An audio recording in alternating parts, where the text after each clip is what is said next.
Dear brothers and sisters, what a joy it is to meditate the word of God from 1 Corinthians 3:16.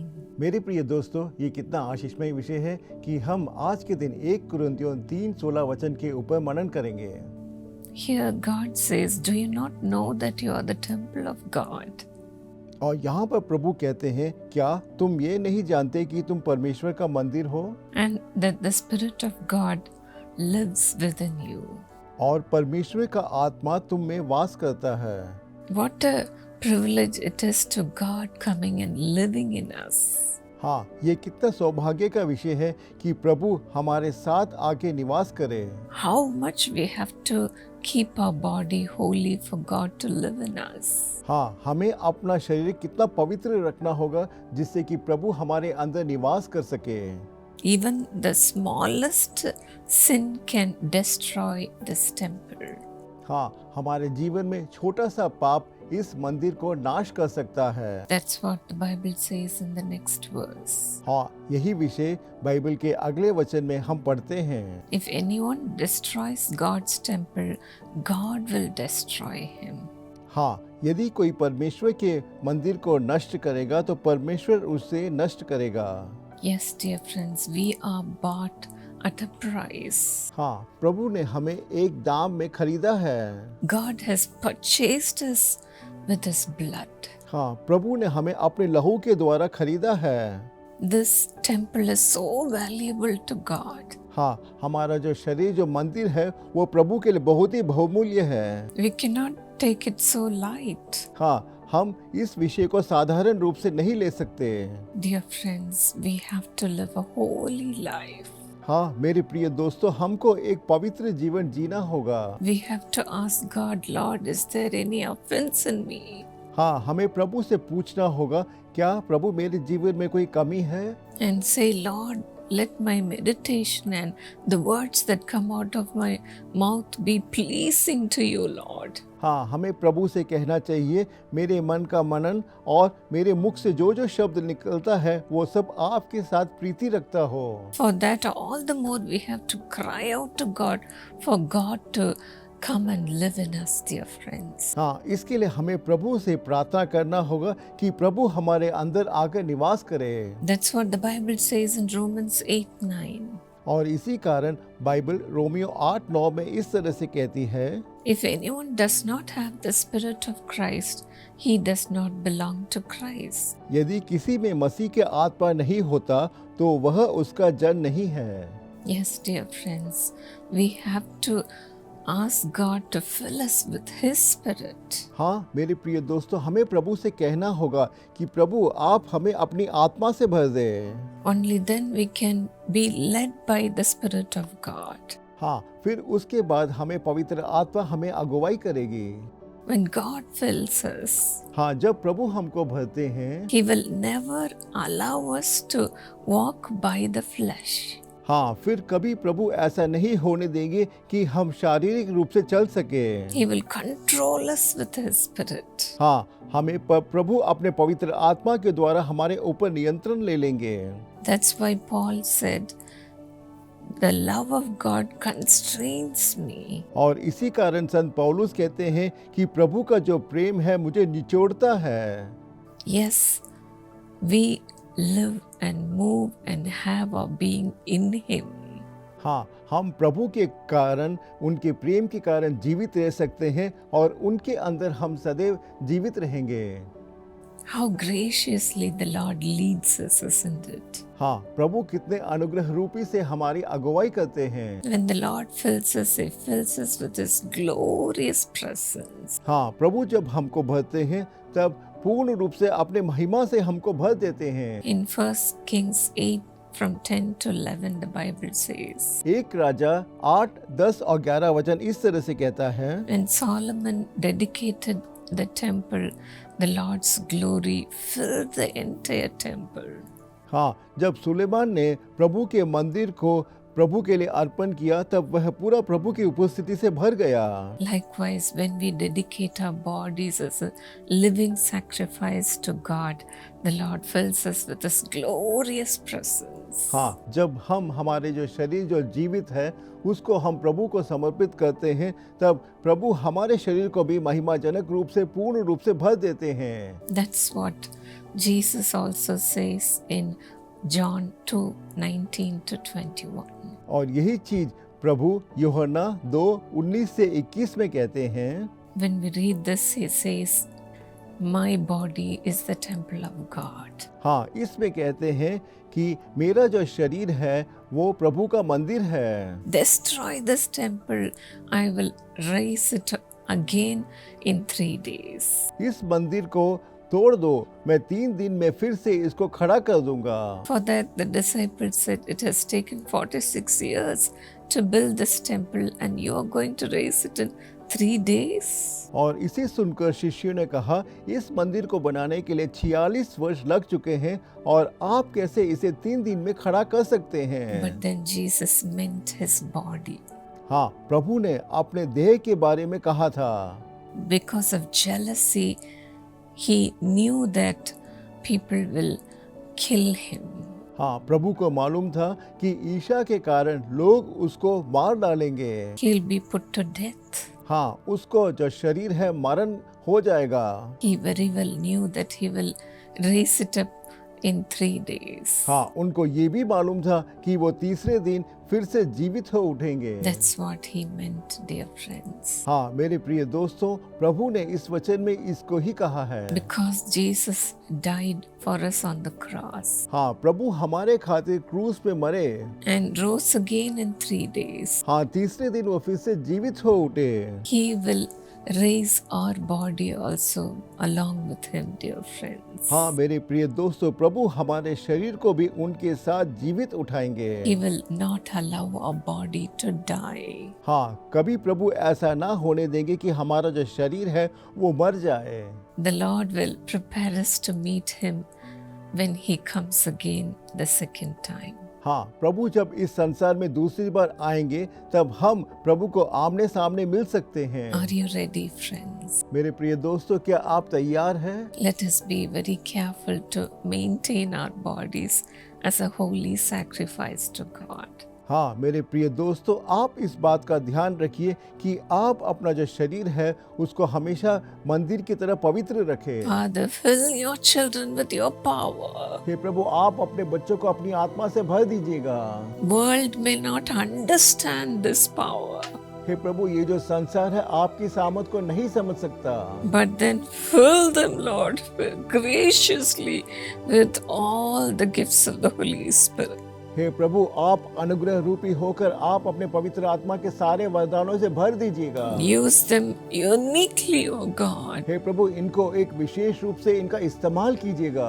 Master, let them become signs and wonders in this world. हे प्रभु, वो इस संसार में चिन्ह और अद्भुत के रूप में बन जाए। And Lord, you came into this world not to be served, but to serve, O God. हाँ, आप इस संसार में सेवकाई प्राप्त करने नहीं परंतु आप दूसरों के लिए सेवकाई करने के लिए आए थे। Likewise, use your children also to serve you, O God. इसी तरह आप अपने बच्चों का इस्तेमाल कीजिएगा जिससे कि वो आपकी सेवकाई कर सके। Lord God, you filled Jesus with the Holy Spirit without measure. हे प्रभु, आपने प्रभु यीशु को अत्यधिक रूप से उनको पवित्र आत्मा से भर दिया था। Fill them also with such a power. हे प्रभु, इन लोगों को भी आज के दिन इसी सामर्थ से भर दीजिएगा। Let them become a different person, Lord. हे प्रभु, आज के दिन के बाद एक ये विभिन्न व्यक्ति बन जाए Prophesying and performing miracles. और ये दूसरों के जीवन में चमत्कार लेकर आए और दूसरों के बारे में भविष्यवाणी को कह सके।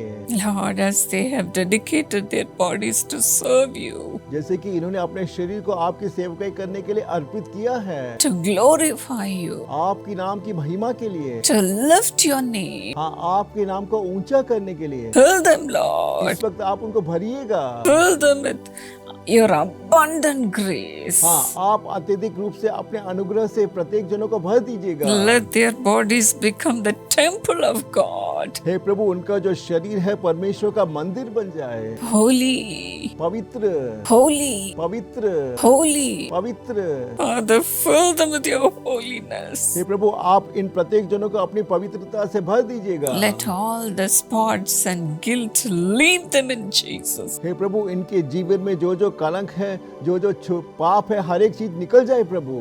Father, fill them with your holiness. हे प्रभु, आप इन्हें अपनी पवित्रता से भर दीजिएगा। And make them worthy to be used by your hand. हाँ, आप इनको इस तरह का योग्य बनाइएगा जिससे कि आप इनका इस्तेमाल कर सके। Thank you for cleansing them, Lord, हे प्रभु, इनको शुद्धिकरण करने के लिए धन्यवाद प्रभु। and preparing them for your coming. और आप अपने दूसरे आगमन के लिए इनको तैयार कर रहे हैं। Thank you, Lord. धन्यवाद प्रभु। In Jesus' name. यीशु के नाम से मैं प्रार्थना मांगती हूँ। God bless you, dear friends. मेरे प्रिय दोस्तों, प्रभु आपको आशीषित करे। You are the temple of the Holy Spirit, हाँ, आप परमेश्वर के मंदिर हो। in whom God lives. हाँ, जिसमें प्रभु निवास करते हैं। Precious Sister Miriam, Simon Andrews, thank you so much for your thank offering. Thank you for standing with us in the ministry and being a blessing to millions. प्रिय बहन Miriam Simon Andrews, आपके धन्यवादी भेंट के लिए बहुत बहुत धन्यवाद। सेवकाई में हमारे साथ खड़े रहने और लाखों लोगों के लिए आशीष का एक कारण बनने के लिए आपका धन्यवाद। Jeremiah 31:14, my people will be filled with my bounty, declares the Lord. यिर्मयाह 31:14 में लिखा है, मेरी प्रजा मेरे उत्तम दानों से संतुष्ट होगी। यहोवा की यही वाणी है। Father, bless the tuition center. Let there be an increase, tremendous increase of students in the name of Jesus from the 8th to the 10th grade of CBSE. हे पिता, इस ट्यूशन सेंटर को आशीर्वाद दें। यीशु के नाम से 8वीं से 10वीं कक्षा तक के CBSE विद्यार्थियों की संख्या में भारी वृद्धि हो। Give divine direction and anoint her with the Holy Spirit to operate everything with joy. ईश्वरीय मार्गदर्शन प्रदान करें, पवित्र आत्मा से उन्हें आशीर्वाद दें ताकि वे हर कार्य को आनंद पूर्वक संचालित कर सकें। And Grace have blessing in the medical college teaching job. और ग्रेस को मेडिकल कॉलेज में अध्यापन के पद पर उन्हें आशीष दीजिए और उसे सफल बनाएं। And Dorothy and family have blessing in the job. और डॉर्थी और उनके परिवार को भी नौकरी में आशीषें और सफलता मिले।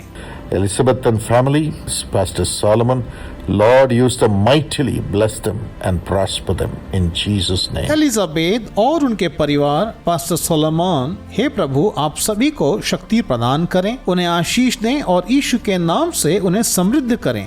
Chris have good health and divine blessing. Thank you, Lord. Amen. Chris को अच्छा स्वास्थ्य और ईश्वरीय आशीर्वाद मिले। धन्यवाद प्रभु। आमीन। God bless you. Precious Sister Ramona Masih, along with you, I wish your beloved grandson, Johan Eliza Lal, a happy birthday. प्रिय बहन रमोना मसीह, आपके साथ साथ मैं आपके प्यारे पोते योहान एलिजा लाल को जन्मदिन की हार्दिक शुभकामनाएं देता हूँ। God bless you, Johan. According to Deuteronomy 7:14, you'll be blessed more than any other people. Yohan, परमेश्वर आपको व्यवस्था विवरण 7:14 के अनुसार आशीष दे। आपको अन्य सभी लोगों से अधिक आशीषें प्राप्त होंगी। Father, bless Johan Elisha Lal. Give wisdom, spiritual grace, protection. No evil should ever touch them. हे पिता, योहान एलिजा लाल को आशीर्वाद दें। उन्हें ज्ञान, आत्मिक कृपा और सुरक्षा प्रदान करें। कोई भी बुराई उन्हें छू न सके। And Sister Ramona Masih have divine health. बहन रमोना मसीह को ईश्वरीय स्वास्थ्य प्राप्त हो। Rishpa Masih and Vaibhav Daniel Lal have success in life and good health and a joyous future. In Jesus' name, Amen. Rishpa मसीह और वैभव डैनियल लाल को जीवन में सफलता, अच्छा स्वास्थ्य और एक आनंदमय भविष्य मिले यीशु के नाम से। आमीन। God bless you. Precious brother Hardeep and sister Raman. God bless you both on your wedding anniversary on 9th April. प्रिय भाई हरदीप और बहन रमन, 9 अप्रैल को आपकी शादी की सालगिरह पर परमेश्वर आप दोनों को ढेर सारी खुशियां दें। May the Lord increase you greatly and bring health and healing to you, according to Jeremiah 33:6. प्रभु आपको यिर्मयाह 33:6 के अनुसार खूब समृद्धि प्रदान करें और आपको अच्छा स्वास्थ्य और चंगाई दें। Father, let Hardeep be well, and all the organs function normally. हे पिता, हरदीप को स्वस्थ रखें और उनके सभी अंग ठीक रीति से काम करें। and the business be established and prosperity come, increase come, increase come. I demand this blessing and I pray this blessing into his life. उनका व्यवसाय स्थापित हो और समृद्धि आए, बढ़त आए। मैं यह आशीर्वाद मांगता हूँ और उनके जीवन में यह आशीर्वाद प्रदान करने की प्रार्थना करता हूँ। In the name of our Lord Jesus. And Sister Raman, no more sorrow, no more sickness, no more headaches, no more receiving blessings with struggles, but let the blessings flow like a river in the name of Jesus. प्रभु यीशु के नाम से बहन रमन को अब कोई दुख नहीं, कोई बीमारी नहीं, कोई सिर का दर्द नहीं। अब यह बहुत हुआ। संघर्षों में जहां आशीषें नहीं थी, वहां अब से संघर्षों में यीशु के नाम से आशीषों की नदी बह निकले। Bless you and Ezekiel, darling children. Bless them and let them rise up in great stature, Lord, great stature at the national level. Reward them. प्रिय बच्चों, ब्लेसी और यहिजकेल को आप आशीर्वाद दें और उन्हें महान ऊंचाइयों तक पहुंचाएं। हे प्रभु, राष्ट्रीय स्तर पर महान ऊंचाइयों तक उन्हें पुरस्कृत करें। Bless the medical education of Blessy. Let her reach the highest level, easily without any struggle. Reward darling daughter in Jesus' name. आमीन। ब्लेसी की चिकित्सा शिक्षा को आप आशीष दें, वह बिना किसी संघर्ष के आसानी से सर्वोच्च स्तर तक पहुँचे। प्यारी बेटी को यीशु के नाम से उसके परिश्रम का फल मिले। आमीन। God bless you.